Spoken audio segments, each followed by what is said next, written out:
16. It's one of the cattle dogs, with his orange and white coat riding atop the picnic table I'm hauling like he's surfing. Homer is a character, an old man with the heart of a young pup. He's the star of cleanup day. It's not the best day of the season, it's not the worst, but it's certainly a show. When we approach the turn into the shack's lot, I slow down carefully, watching Homer's dog smile out the rear view to be sure he's ready for this. It's a balance, and keeping the balance is my job. Homer trusts me. We pull into the clearing where the shack has sat all winter, and before I can park, an orange and white blur jumps off the truck, kissing the land with a little thud. He settles in for the day, in the shade against a stand of trees where he'll watch us, like he watches the cows. Coyotes, bears, and other predators don't get too close, not with Homer standing guard. As we wait for my Uncle Dom and my mum to arrive, Florence examines her freshly painted nails, all red like blood. She's decked head to toe in black. Her skinny jeans are artfully ripped at the knees and across one thigh. We're giggling over the song lyrics pouring out of my speakers. Trucks, girls, and ice-cold beers.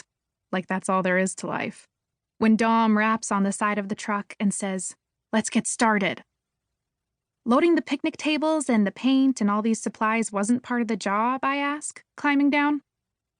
Throwing his head back so his gorgeous brown hair flutters, Dom grins. Once we unload the picnic tables, my mum lugs her massive beating kit from her truck. She's brought the portable stadium seat along, the one she drags to the pool when she watches me swim. She's here to keep us company, not to work. Last week, she quit her hellish job at the 911 dispatch to dedicate herself to art. She spent the first fall we lived here learning the craft. Her fingers bled first, then calloused over. Now, she beads while she watches TV, beads while she eats. If she could, she'd do it in her sleep. She's leaving us for the summer, but she's here today, teasing and cackling at me or her brother with entire lungfuls of air. No one asks where Wyatt, my boyfriend, is this morning, and I'm glad for that. Glad, too, in a strange way, he hasn't shown.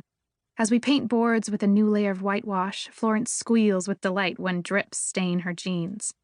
In September, she'll wear these on her round-the-world trip, and people will think they're designer. We've already cleared the mouse traps and removed any spiders who've taken up residence by relocating them to the bush. Next weekend, we open. When my Uncle Maurice joins us, he's bearing lunch. But instead of heading for food, Florence smears a big gob of paint from her palm onto mine. She smiles, radiant. "Gross," I say. "Follow me." With a paint-smeared grip, she pulls me around back of the shack. We're butted up against the trees. Day by day, they're turning vibrant green. The ground, too, is covered with spring growth and errant rocks. "Kneel." I do. She doesn't release my hand. Hers is warm, the paint between us turning sticky like glue. Like Florence is trying hard not to let me go. Not yet. When Florence insists we lie on our backs to reach under the shack, we do it. Hands still clasped, even though it takes some maneuvering. Under here, it's cooler, and the good rot of the undergrowth is strong. Okay, now that our gymnastics routine is complete, I give us a 6 out of 10, by the way, and the Russian judge merits it no higher than a 3, in case you were wondering. I grin. Press your hand to the wood, like me. Why, exactly? You're asking why, after all that? I shrug with one shoulder.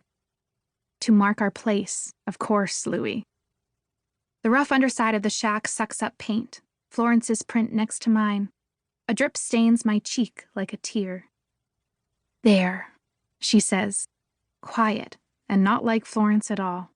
"Now we'll be here as long as this shack of yours stands. No matter where we are, we'll be here too." My skin breaks out in goose flesh and my lungs expand and contract like I'm swimming hard. Florence wipes paint from my face carefully. All she can manage is a nod. What she doesn't say, next summer, we won't be here. I'll be at university balancing lectures and field work, hopefully training with the competitive water polo team on weekends. And Florence? She'll be who knows where. Thailand, on a beach, or the Australian outback working a season on a sheep farm. Or Kenya.